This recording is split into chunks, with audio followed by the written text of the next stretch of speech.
ഞങ്ങൾ അങ്ങോട്ട് പോയി. നമ്മൾ കോട്ടയത്തുന്നതിന് മുമ്പ് പുതുപ്പള്ളി ആ ഒരു ഏരിയയിൽ നമുക്ക് ഈ റോസ് കളറിലെ ആമ്പൽ പൂത്ത് നിൽക്കുന്ന ഒരു സ്ഥലമുണ്ടല്ലോ, ഫേസ്ബുക്കിലൂടെയൊക്കെ പബ്ലിഷായി. ആ സ്ഥലത്ത് നമ്മൾ ഒന്ന് വന്നതാണ് കേട്ടോ. ശരിക്കും പറഞ്ഞാൽ രാവിലെ ഞങ്ങൾ അങ്ങോട്ട് പോയപ്പോൾ നല്ലതായിട്ട് പൂവൊക്കെ വിരിഞ്ഞ് നിൽപ്പുണ്ടായിരുന്നു. അപ്പോൾ നമുക്കൊരു കല്യാണം ഉണ്ടായിരുന്നു. അപ്പോൾ നമ്മൾ വിചാരിച്ചു കല്യാണം കഴിഞ്ഞിട്ട് വന്നിട്ട് ഇവിടെ ഇറങ്ങിയിട്ട് പൂവിൻ്റെയൊക്കെ ഫോട്ടോ എടുക്കാമെന്ന്. പക്ഷേ ആണ്ടടക്കുന്ന ചട്ടിയും കൊല്ലം ഞങ്ങൾ വന്നപ്പോഴത്തേക്ക് പൂവെല്ലാം കൂമ്പി വാടി ഒരുമാതിരി ആയിപ്പോയി. അതുകൊണ്ട് നമുക്ക് പൂ വിരിഞ്ഞിരിക്കുന്നതിൻ്റെ ഫോട്ടോ ഒന്നും എടുക്കാൻ പറ്റിയില്ല. ഫോട്ടോ അല്ല, ഈവൻ വീഡിയോ ആണെങ്കിൽ പോലും അതെടുക്കാൻ പറ്റിയില്ല. പക്ഷേ നല്ല ഭംഗിയുണ്ടായിരുന്നു കേട്ടോ. ഇത് രാവിലെ അങ്ങോട്ട് ഇപ്പോൾ നല്ല ഭംഗിയായിരുന്നു. അന്നേരം ഇവിടെയൊക്കെ നിറച്ച ആൾക്കാരായിരുന്നു. അപ്പോൾ നമ്മൾ വിചാരിച്ചെന്നാൽ ആൾക്കാരെന്നാൽ ഒന്ന് കുറയട്ടെ, നമുക്ക് കല്യാണം കഴിഞ്ഞിട്ട് വന്നിട്ട് എടുക്കാമല്ലോ എന്ന് വെച്ചിരുന്നാൽ. പക്ഷേ അതുകൊണ്ട് ഇപ്പോൾ കണ്ടോ.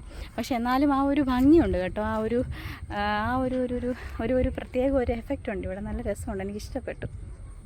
വിചാരിച്ചത് എന്താ പറയുക, ഈ പൂ വൈകുന്നേരം ആകുമ്പോഴല്ലേ ഈ പൂവെല്ലാം കൂമ്പുന്നത്, വാടിപ്പോകുന്നത്. പിന്നെ വൈകുന്നേരം ആകുമ്പോഴത്തേക്ക് ആയിരിക്കും ഇതിങ്ങനെ ആവുന്നത്. നമ്മൾ വരുന്ന ഉച്ച സമയമല്ലേ, ഉച്ച സമയം ആകുമ്പോൾ നമുക്ക് എന്താ പറയുക കാണാൻ അലച്ചൂടെ ലൈറ്റൊക്കെ ഉണ്ടെങ്കിൽ ഇച്ചിരി വെട്ടമൊക്കെ ഉണ്ടായിരിക്കും എന്നൊക്കെ വിചാരിച്ചു. പക്ഷേ രാവിലെ ആണോട്ടൊക്കെ ചെറിയ മഴയൊക്കെ ഉണ്ടായിരുന്നു. പക്ഷേ ഇപ്പോൾ ക്ലൈമറ്റൊക്കെ നല്ല ഓക്കെയാണ്. പക്ഷേ പൂ മാത്രം ഇല്ല. അതായിപ്പോയി നമ്മുടെ സിറ്റുവേഷൻ.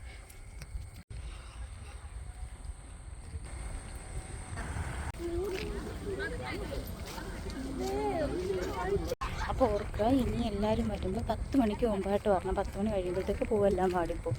പൂ കാണാൻ നാട്ടിലുള്ളവർ 10 മണിക്ക് മുമ്പ് വരണം. അപ്പം നമ്മൾ ഇതിൻ്റെ ഒരു വിത്ത് അവിടുത്തെ ഒരു ചേട്ടനോട് ചോദിച്ചു. ആ ചേട്ടൻ വെള്ളത്തിൽ ഇറങ്ങി അത് പറിക്കുക കേട്ടോ. അതിന് പൈസ കൊടുക്കണമായിരിക്കും, എന്നാലും